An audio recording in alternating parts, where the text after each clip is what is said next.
Yeah, so it's a pleasure to meet you, Antonio. And I wanted to learn about your journey, how you started with OpenCV courses, how did it affect your career? Yes, of course. Okay, so basically, most of my early beginning of my career was mainly in academia. So yeah, basically, I did my master's on robotics.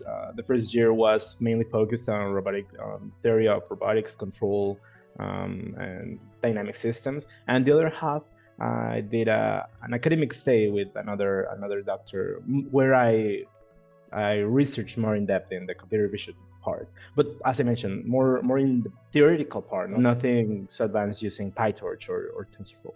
Yeah. Got it. Got it. Yeah. So then, and this was in which year? This was 2023? This was between 2020 and 2022, between All right. 2020 and 2022.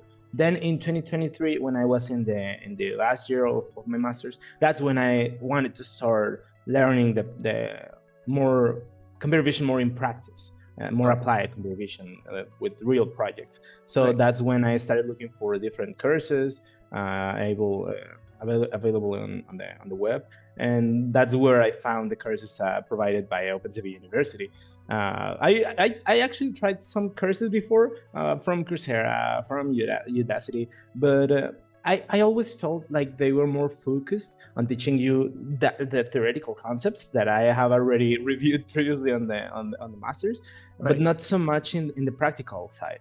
So that's one advantage that I found in the courses provided by OpenCV University, because they're so focused on practical implementation of Right. algorithms. And yes, they teach you, I mean, you teach you when you record the videos, how does the library works, and what is what is the background of the algorithms that we're using.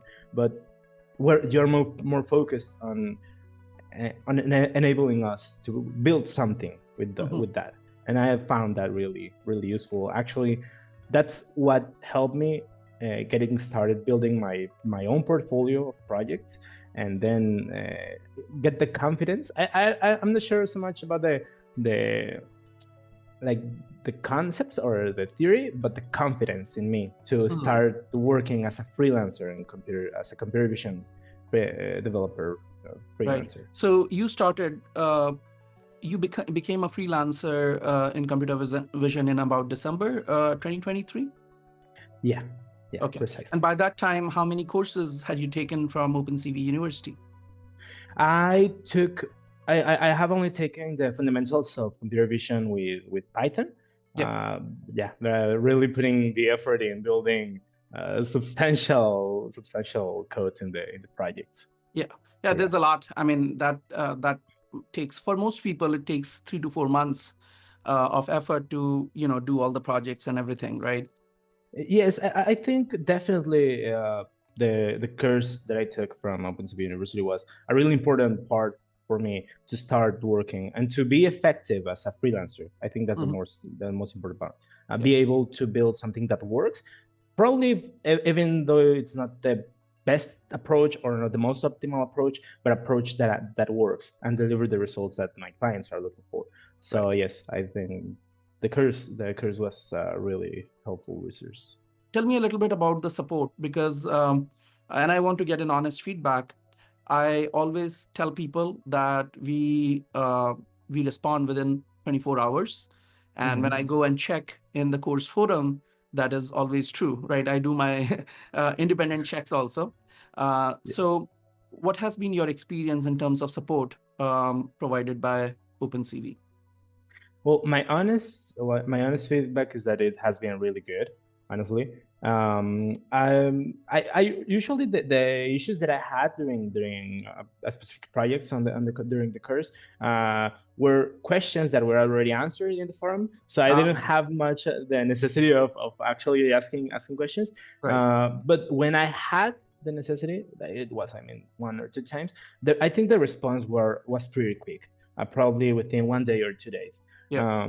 Also, one other thing that I would like to mention is the grading process of the projects. I think what I like about the grading process is that the staff that don't only give you a grade. They actually give you their feedback on your project.